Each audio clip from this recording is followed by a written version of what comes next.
Oh my gosh. Wow. right? In what field is she in? What field? She does operations, right? So Operations. Mm-hmm. so one so I work with her because once we get our clients to the point where they're like, oh, I can't handle all the business that you're bringing me, we want to Mm-hmm. scale.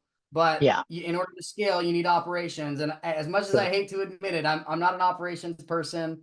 Yeah. I'm not the most detail oriented guy. It's like Mm-hmm. if you give me the big picture and you tell me like the things that I need to know, I'll put it together and I'll figure it out. I don't need the Yeah. details. Yeah. Operations people are the exact opposite. Yeah. Yes. Yeah. Very Which would you organized, say very you are? If you systematic. had to, Yeah. if you had to choose, which would you say you are? I would say that I'm both in the sense that I'm very methodical, but I'm a systems guy. All my life, 40 years, I try to do things easier, better, organize it. And I love numbers because of I'm a mechanical engineer by Yeah. profession. And then I did my MBA in marketing and sales from GW, George Washington University. So I'm methodical, analytical, and also visionary. So I'm operations guy. I love to get systems going and let them go and blast off. See, I wish I could do that, but like it takes it. I'm a person that I go really, really hard on the things that I'm really, really good at, and I give Yeah. it 110% of my effort.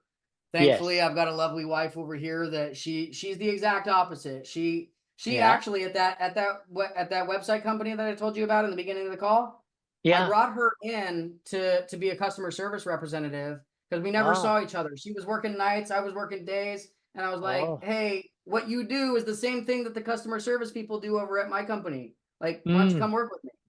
And so Ah. she did. And she was the customer service manager 6 months later of Oh. 15,000 clients nationwide. Wow. Yeah. Love So, it. like, thank Ah. goodness for her. She's amazing and wonderful. And she allows me to do a lot of the stuff that I otherwise would not be able to.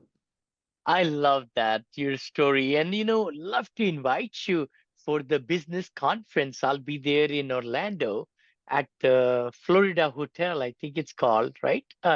Orlando Hotel or Florida Hotel? Florida Hotel, I think. It's in the shopping mall there. And I'll be giving keynote speech in October. And you're in St. Augustine, where my Yeah. attorney, Kim Lisa Taylor, lives. Half of the year she lives there, half of the year, I think, or 4 months, she lives in Idaho. She just texted me yesterday that she's reached Idaho now. It'll be beautiful over there, such beautiful country. So she goes I've never back been and to forth. Idaho, actually. Yeah, yeah, she's wonderful. And you're in a very beautiful town, historic town. Yes. Yeah, I'm so excited for you. Yeah, Yeah. that's actually part of the reason why we moved. Why that's part of the reason why Mm-hmm. we moved.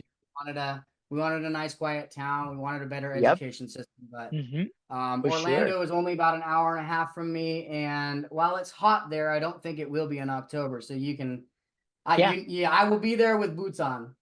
That'll be okay. That'll be okay. Fantastic. Love to meet you. Yeah, yeah. Sure. Absolutely, absolutely. So let's see now. So But essentially, to go kind ahead. Go of ahead. to kind of go back to tie all of this together, if I Mm-hmm. had to start all of this over again, and if anybody's out there like thinking, hey, I want to start my own real estate business, I want to start my own consulting business, I want to get into the agency space, Mm-hmm. um and if you don't have a lot of money and you have to bootstrap, the formula goes like this: you Uh-huh. have to have an audience first.